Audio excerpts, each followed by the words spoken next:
Next gen astro நேர்களுக்கு அனைவருக்கும் வணக்கம். நான் உங்கள் ஸ்ரீஷ்பம் ஜெயக்குமார். இன்றைக்கி பார்த்திங்கன்னா வைகாசி மாத பலாபலன்கள். இந்த வைகாசி மாத பலாபலன்கள் 2026 வருடத்தில் பல உலகில் மாற்றம் நடக்குது. நமது பொருளாதார ரீதியாக, திருமண ரீதியாக எப்படி இருக்குன்னு பார்ப்போம். பொதுவாக இந்த காலகட்டத்தில் ஃபஸ்ட்டு பார்த்திங்கன்னா குரு சுக்கிர சேர்க்கை நடக்குது. இதே மாதத்தில் புதன் மற்றும் சூரியன் இது ரெண்டு முதலாதித்ய யோகம் ஏற்படுகின்றன. மிகப்பெரிய குரு பயிற்சி நடக்குது. குரு பயிற்சி தாங்க யோகம். ஹம்ச யோகத்தில் குரு பயிற்சி, அதான ஹம்சம். பஞ்சமுக யோகம் சொல்லுவோம். பஞ்சமுக புருஷ யோகத்தில் ஹம்ச யோகம் இருந்தாலே உலகியல், பொருளாதாரம், செல்வம், கல்வி, மேன்மை பல மாறுதல்கள் நடக்குது. அது இங்கே வரப்போகுது. இந்த காலகட்டத்தில் தான் மக்கள் பல பேர் பயனடைய போகிறார்கள் என்பதில்லை. இன்றைக்கி இந்த மாதத்தில் பார்த்து நான் தெளிவாக தெரிஞ்சுக்கலாம். சார், திருமண வாழ்க்கை எப்படி இருக்குது? திருமணம் பண்ணலாமா வேண்டாமா? கணவன் மனைவி அந்யோன்யம் குறைவாக இருக்கே. உளவியல் ரீதியாக அனைவருக்கும் ஒரு நோய் வந்திருக்கு. அதான் ஸ்ட்ரெஸ் என்ற நோயை பற்றி மீண்டு வர வாய்ப்புன்ன. மாணவர்கள் கல்வியில் எதை தேர்ந்தெடுத்தால் சரியாக இருக்கும்? இந்த மாதம் ஏன்னா அது வாழ்க்கையில் ரொம்ப முக்கியமான மாதம். கல்வியை சரியாக தேர்ந்தெடுத்தால், தன் பாதையை சரியாக தேர்ந்தெடுத்த குழந்தைகள் ஜெயித்து கொண்டே இருக்கின்றன. ட்வின்ஸில் ஒருத்தர் ஒரு சப்ஜெக்ட் எடுத்து நல்லா இருக்காங்க, இன்னொருத்தர் தப்பாக எடுத்துட்டாங்க. இப்போ வாழ்க்கையை மாறுது. ஏன்? இங்கே தன் வாழ்க்கை, தன் ஜாதகம் சொல்லும் சாதக பலன்கள் என்ன, இதெல்லாம் பார்க்கணும். இந்த காலகட்டத்தில் தாங்க ஜெயிக்கக்கூடிய வழிவகையில் வருதுன்னா. வைகாசி அப்படின்னு சொன்னாலே சூரியன் ரிஷபத்தில் உச்சமிடும். இப்போது அவங்க கலைத்துறைக்கு ரொம்ப ஆர்வமாக இருக்கிற காலகட்டங்கள். சூரியன் இங்கே வந்தாலே கலை சம்மந்தப்பட்டு இந்த நேரத்தில் முக்கியமாக இந்த 2 அமாவாசை வருதுன்னு ஒரு கூற்று வருது. அப்போ இருந்தாலும் நல்ல விஷயம் நடக்குமா? பாதி இது அக்னி நட்சத்திரம் எடுத்துக்கொள்கின்றன. இந்த காலகட்டத்தில் நாம் செய்ய வேண்டியது பல நுட்பமான விஷயங்கள். வேலை, பொருளாதாரம், கடன் சம்மந்தப்பட்டது மீண்டு வர வாய்ப்புகள் வருகின்றன. இடம், வீடு, சொத்து அமையுமா? கணவன் மனைவி அந்யோன்யத்தை எப்படி பார்க்கறது? தாய் தந்தையின் உடல்நிலைகள் இன்று மிகப்பெரிய இதாக இருக்குது. அதை பற்றி என்ன பண்ணலாம்? இந்த அத்தனைக்கும் இந்த மாதத்தில் பலாபலன் இருக்குது. நிச்சயமாக பாருங்கள், அனைவருக்கும் பயனுள்ளதாக இருக்கும். மிதுன ராசி அன்பர்களே, குடும்பத்துக்கு ஒரு மிதுனம் இருந்தால் குடும்பம் குதூகலமாக இருக்கக்கூடியது. மிதுனம் இருக்குது மேடம், கலகலப்புக்கு பஞ்சம் இல்லை. முக்கிய முடிவுகள் எடுப்பதில் இந்த தூதர்கள் மாதிரி அப்படி இணைத்து வைக்கிறதுல பாண்டிங்க்கு இந்த ராசி பெஸ்ட்டாக இருக்கும். ஸ்டேஜ் அப்பியரன்ஸ், கலைத்துறை ஆர்வம் அதிகமாக இருக்கும். இவங்க எங்கே இருக்காங்களோ அந்த இடத்துல பெட் அனிமல்ஸ், அதாவது பூனை, குருவி, நாய், இந்த மாதிரி எந்த ஒரு உயிரினங்களும் இவங்களை நோக்கி வசீரிக்கும். இது பிரபஞ்ச ராசியை தத்துவங்க. இந்த நேரத்தில் நம்ம மிகப்பெரிய பேச வேண்டிய பேசுபொருளாக இருக்கின்ற எதுனா, உங்கள் ராசியில் இருக்க குரு பகவான் மாற்றமடைகிறது இந்த வைகாசியில். இந்த வைகாசி மாதத்தில் உங்களுக்கு பல முக்கிய முடிவுகள் எடுக்க வேண்டிய மாதமும் உண்டு. நிறைய நல்ல விஷயம் இருக்குது, ஒரு சில கவனமாக இருக்குது, அதையும் பேசணும். ஏன்னா உடச்சி பேசிட்டா தெளிவாக இருந்துக்குவீங்க. முதல்ல நான் சொல்ல வேண்டிய விஷயம் செல்வ கடாச்சம் சம்பந்தப்பட்ட விஷயம். சார், உங்களுக்கு பண வருவாய் வாய்ப்புகள் அதிகமாக இருக்கின்றன. உங்களுக்கு பணம் வருகின்ற காலகட்டம் இருக்குவதால் ஏதோ ஒரு வகையில் சொத்து ரீதியாக கடன் தேவைப்பட்டால் வாங்கிக்கங்க. உள்ள ஒரு சில பொருளை விற்று நிறைய பேர் பென்ஷன் பணம் ரிட்டையர்ட் ஆகி அந்த பணத்தை விஆர்எஸ் வாங்க போகிறேன்னு சொன்னது. இது மாதிரி நிறைய பேர் பூர்வீக சொத்து பிரித்தது. பண வருவாய் உண்டு.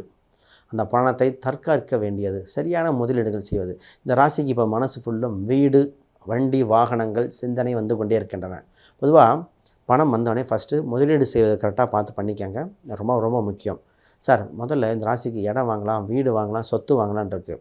நிறைய பேர்த்து பார்த்திங்கன்னா வண்டி வாகனத்தை பற்றி கேட்குறாங்க.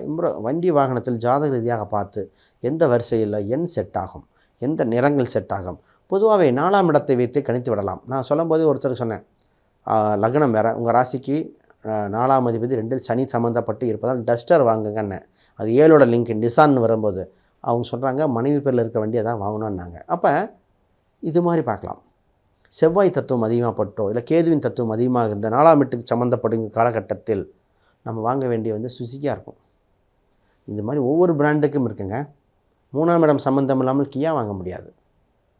புரியுதுங்களா? இது மாதிரி பார்த்து வாங்கிக்கங்க. ரொம்ப இதாக இருந்தால் முக்கியம். நம்ம விஷயத்துக்கு போகும். சார், திருமணம் இருக்கா இல்லையா? இருமணம் இணைகின்ற நிகழ்வு இப்பொழுது ஸ்டேட்டஸ் இணையும் நிகழ்வாக மாறும் காலகட்டத்தில் கவனம். சார், உங்கள் ராசிக்கு 7ஆம் இடம் பாதகமாக இருக்குது. திருமணத்தில் கவனமாக பண்ண வேண்டிய காலகட்டம். இந்த சூழ்நிலையில் அவங்க சொல்கிறாங்க, இவங்க சொல்கிறாங்களே, ஃபஸ்ட்டு ஜாதக ரீதியாக ஒத்து வருகிறதா? ஜாதகம் 10 பொருத்தத்தை தாண்டி பல பொருத்தம் பார்க்க வேண்டியது வந்தாச்சு. செவ்வாய், ராகு, கேதுகள் 6ஆம் இடத்தின் தன்மையை நோக்கி வலு பெற்றிருந்தால் 12ஆம் இடம் எப்படி இருக்குது? அந்யுன்யம் தாம்பத்தியம் இல்லாமல் திருமண பொருத்தம் போடக்கூடாதுங்க. ஒரு ஜாதகத்தில் 4ஆம் இடம் இல்லை என்றால் திருமணம் இப்பொழுது அமையாது. 12ஆம் இடம் இல்லாமல் திருமணம் நிலைக்காது. அதான் நாங்கள் 4ஆம் இடம். 4ஆம் இடங்கிறது உடல் உடல் வலிமை, சொத்து சுகங்கள், கல்வி. படிக்காத பையனுக்கு பொண்ணு கிடைக்குதா? சொந்த பந்தம் இல்லாத பொண்ணு கிடைக்குதப்போ நிறைய ஏழ்மை இருக்குங்க, படிக்காத மாதிரி இருக்குது, கொஞ்சம் ஆவரேஜாக படித்து சம்பளம் கம்மியாக இருக்குது, ஒரு வீட்டில் சொத்து சுகம் இல்லாமல் வண்டி வாகனம் இல்லாதவங்களுக்கு திருமணம் 35-45 நாளையே ஆண் பெண் இருவர் இருக்குது. இப்போ சூழ்நிலைகள் எப்படி இருக்குது? 12ஆம் இடம் தாம்பத்திய சுகம் இல்லாமல் திருமணம் டைவர்ஸ் வரைக்கும் போகிறது. இப்போ அடுத்தது சார் வேலையில் முக்கியமான டிசிஷன் எடுக்க வேண்டிய வேலை உண்டு. வேலையில் கவனமாக தக்க வைத்துக் கொள்ளுங்கள். ரெசெஷன் வருகின்ற காலகட்டமாக இருக்கின்றன. உலகளவில் வேலைவாய்ப்புகள் பல பேருக்கு போகும் காலகட்டத்தில் உங்கள் வேலை தக்க வைத்துக்கொள்ள மிகப்பெரியது. உங்களை வேலை ஆப்பர்ச்சுனிட்டி தேடி வரும். சரியாக பயன்படுத்திக்கிட்டு வேலை தக்க வச்சுக்கணும். இப்போ நீங்கள் இருக்கிற இடத்துல ஃபண்டிங் இருக்கா, ப்ராஜெக்ட் இருக்கா, கம்பெனி நிலைமை நல்லா இருக்கா, ஒரு 2 வருஷம் பொருளாதார ரீதியாக பாதிப்பு ஏற்பட்டால் கம்பெனி சரியாக அமர முடியுமா என்ற ஒரு சூழ்நிலையை பார்த்துட்டு நீங்கள் அந்த கம்பெனியில் இருக்க வேண்டிய சூழ்நிலையை முடிவு செஞ்சுக்கோங்க. நிறைய பேர் சொன்னார், சார் 1 இயர் தான் எனக்கு ஃபண்டிங் எக்ஸ்டென்ஷனில் டக்குன்னு வேறு கம்பெனி மாறுங்கன்ட்டோம். அப்பொழுது உங்களுக்கு வருகின்ற செப்டம்பர் மாத நெருக்கத்தில் ரிசெஷன் வர வாய்ப்பு இருப்பதால் கவனம். அடுத்து திருமணத்தை பற்றி பேசிட்டோம். காதல் கைகூடும் நிறைய பேர்த்துக்கு வாய்ப்பு இருக்குன்ற பொருத்தங்கள் பார்க்கணும். நிறைய பேர்த்துக்கு அதை கொஞ்சம் கவனமாக பார்க்க வேண்டியது. சார் பூர்வீக சொத்து யோகம் உண்டு, அதை பார்க்கணும். இப்போ பிஸ்னஸ் யோகம் இருக்கா? பிஸ்னஸில் மிகப்பெரிய வளர்ச்சி அடைய காலகட்டம் வந்திருக்கின்றன. பிஸ்னஸ் செய்யலாம், ஆனால் லாபத்தை குறைத்து, கொஞ்சம் லாபம் இருக்குன்னா 100 ரூபாய்க்கு பதிலாக 98 ரூபா அப்படி போட்டு லாபத்தை குறைத்து மக்களை அதிகரித்து சம்பாதிக்க வேண்டிய காலகட்டம். இது மிகப்பெரிய ஒரு நிறைய பேர் கலைத்துறை கிடைக்குமா, சினிமா கிடைக்குமா, குலதெய்வம் கிடைக்குமா எண்ணங்கள் இருக்குது. அதை கிடைக்க வாய்ப்புகள் என்ன? மிகப்பெரிய ஒரு முக்கியமான விஷயம், மாணவர்கள் என்ன கல்வி எடுத்தால் மேன்மை. சார் உங்களுக்கு கல்வி சம்மந்தமாக டிசிஷன் கரெக்டாக எடுத்துக்கங்க. பையனுக்கு என்ன தொழில் அம்சம் இருக்குது, லைஃப்பில் எது போவான், அவனுக்கு பிடிச்சது என்ன, அவனுக்கு சாதிக்கக்கூடிய விஷயம் என்ன, ஜோதிட ரீதியாக அவன் பார்த்துட்டு எல்லாத்துக்கும் கம்ப்யூட்டர் சயின்ஸ் செட் ஆகாது தெரிஞ்சுக்கோங்க. எல்லாத்துக்கும் கவர்மெண்ட் வேலையும் செட் ஆகாது. அப்போ இவனுக்கு கிடைக்க வாய்ப்பு என்னென்னு பார்த்து போட்டுக்கோங்க. மிகப்பெரியது. கல்வியில் இவன் சரியாக எடுத்துவிட்டால் தலை நிமிர்வான், இல்லை என்றால் பிற்காலத்தில் பொருளாதாரத்தில் தலை குனிந்திருக்க வேண்டிய சூழல். அப்போ இவன் ஜாதகம் சொல்லும் தொழில் எடுத்தால் இவன் வாழ்க்கை சாதகமாக மாறுகின்றன. இது மாதிரி சொல்லிக்கிட்டே இருக்கலாம். வேறு கேள்விகள் சந்தேகம்னா கீழே கமெண்ட் பண்ணுங்கள். அனைவருக்கும் வணக்கம், வாழ்த்துக்கள்.